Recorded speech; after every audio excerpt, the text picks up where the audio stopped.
ہم نے نا کچھ دکھ بلا وجہ بنا لیے ہیں، وہ دکھ اصل میں ہے نہیں. کچھ تکلیفیں، کچھ دکھ نا مفت کے ہیں، وہ دکھ نہیں، وہ خود ساختہ مصیبتیں ہماری. مثلاً کو بندہ آ کے اگر کہتا ہے کہ میرے پاس ضرورت کے پیسے تو ہیں لیکن جناب سیونگ کوئی نہیں ہوتی، گزارا ہی بس ہوتا ہے، لہذا میں دکھی ہوں، تو میرا خیال ہے جس کا گزارا ہوتا ہے اسے سکھی ہونا چاہیے، دکھی نہیں ہونا چاہیے. وہ جی وہ کل کو ضرورت بھی پڑ سکتی ہے، بچے بھی بیانے ہیں، حالات بھی کوئی جڑتی نہیں شے، تو یہ خود ساختہ دکھ ہے، یہ دکھ نہیں ہے، یہ ہم نے بنا لیا. ایک صاحب نے آ کے یوں کہا کہ بڑی تکلیف میں ہوں، کس وجہ سے؟ میری بچی کو اپنے سسرال میں کام بڑا کرنا پڑتا ہے. تو میں نے کہا ہاتھوں پہ چھالے پڑتے ہیں اس کے؟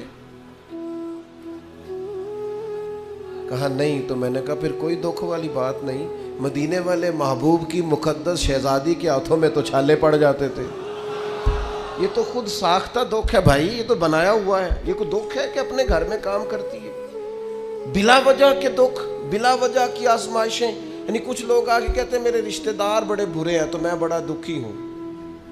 اس میں دکھی ہونے والی کون سی بات ہے؟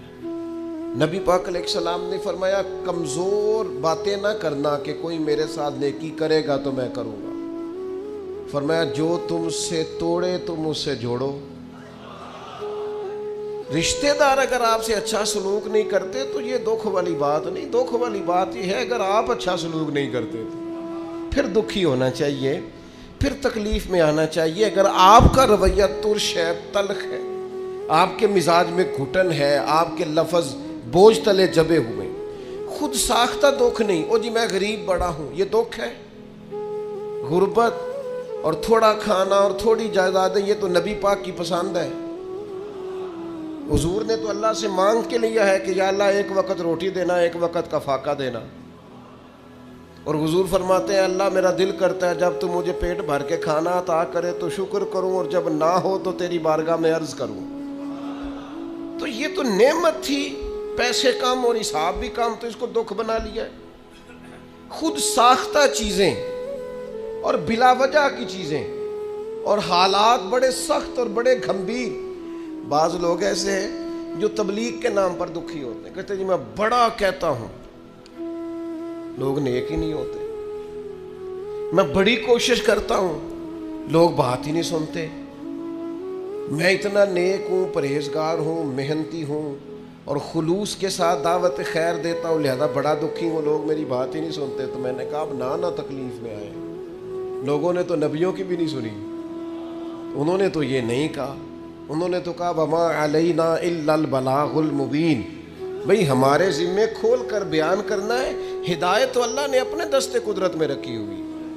آپ اتنے زیادہ کس بات پہ دکھی ہیں؟ آپ کو ان کی خواہش ہونی چاہیے، درد ہونا چاہیے لوگ ٹھیک ہو جائیں، لیکن اس بات کو شکوہ بنا لینا اور اس وجہ سے لوگوں پر تنقید کرتے پھرنا اور طنز کرتے پھرنا، خود ساختہ دکھ، بلا وجہ کے دکھ، بغیر کسی سبب کے پریشانی. کچھ لوگ آپ ہمارے ہاں نا ایک نیا رواج بھی آج کل، کسی شخص کے یہاں انتقال ہو جاتا ہے تو عید والے دن تعزیت کرنے جاتے ہیں. عید والے دن تعزیت کرنے کا ہے کہ خوشی کا ہے؟ آپ ان سے ملاقات کریں جا کے، پر وہاں فاتحہ نہ پڑھیں. فاتحہ کا بھی ٹائم ہوتا ہے. ملیں آپ، اگر ان کے گھر میں آپ جانا چاہتے ہیں ملاقات کریں. خود ساختہ تکلیفیں نہ بنائیں. ایک صحابیہ ہیں نبی پاک علیہ الصلوۃ والسلام کی صحابیہ، ان کے بھائی کا انتقال ہو گیا تھا. بہن بھائی کے پیار کا کوئی شخص اندازہ کر سکتا ہے؟ بھائی سگا بھائی چلا گیا. تیسرے دن اٹھ کے، 3 دن مکمل ہوئے تو اٹھ کے اس خاتون نے خوشبو لگائی، نیا لباس پہنا. لوگوں نے کہا جناب یہ آپ نے کیا کیا؟